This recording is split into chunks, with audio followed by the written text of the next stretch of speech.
చట్టసభల్లో బీసీలకు సమన్యాయం కల్పించాలని రాష్ట్ర బీసీ నాయకులు బండారి గంగాధర్ డిమాండ్ చేశారు.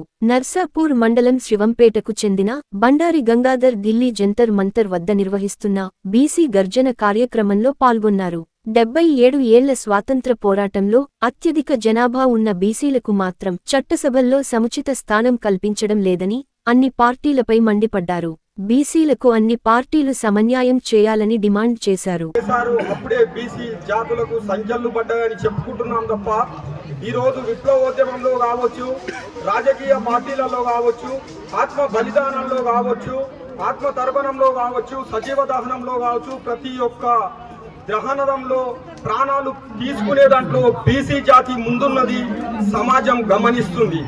కానీ ఏదైతే పాలక వర్గాలు చేపడుతున్నటువంటి ప్రభుత్వాలను నిర్వహించేటటువంటి అంశం మాత్రం ఆధిపత్య కులాల చేతుల్లో బందీగా ఉంది అని చెప్తూ మనము ఎన్నో వేదికల మీద కాలుకు గజ్జగట్టింది మనమే, ఆట ఆడింది మనమే, పాట పాడింది మనమే, ఈ యొక్క బందుకులు పట్టింది కూడా మనమే.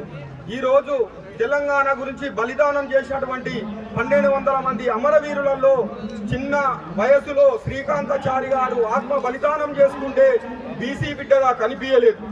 ఈ రోజు బలిదానాలకే మన యొక్క జాతులు పనికొస్తాయి తప్ప ఈ ప్రజాస్వామ్యాన్ని పాలించడానికి మాత్రం మనకు చేతగానే విధంగా ఈ అగ్రవర్ణాలు వర్ణిస్తున్నటువంటి అంశాన్ని బద్దలు కొట్టడానికి మనకు వేదికలు అవసరం ఉంది.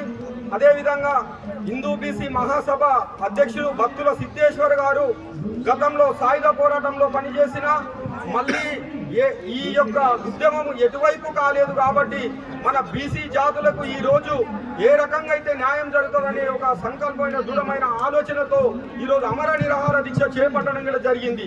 కాబట్టి ఇలాంటి మహోన్నతులు ఉన్నటువంటి మన జాతులు ఒకతాటిపైకి వస్తూ రేపు జరగబోయే ఏదైతే బీసీ అని చెప్పుకుంటున్న ఈ యొక్క ప్రధానమంత్రి నరేంద్ర మోదీజీ గారిది కుర్చీని కదిలించే ఉద్యమాలు వస్తే కనుక బీసీలకు న్యాయం జరగదు. కాబట్టి ఈ కుర్చీని కదిలించే ఉద్యమాలను చేయాలని చెప్పి ఈ యొక్క జంతర్ మంతర్ వేదికగా ఈ రోజు మన యొక్క సభను ఉద్దేశించి చెప్పడం జరుగుతుంది.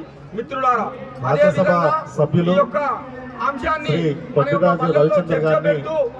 ఒక్క మేధావి వర్గం కంకణ బద్దులమై ఈ ఉద్యమాలను ముందుకు తీసుకుపోవాలని సమయభారం ఉంది కాబట్టి మాట్లాడాలని చాలా ఉంది. కాబట్టి ఈ యొక్క అవకాశం ఇచ్చినటువంటి మా పెద్దలకి నమస్కారాలు తెలియజేస్తాను. జై బీసీ, జై బీసీ, జై బీసీ, జై బీసీ. సతీష్ కుమార్ గారు.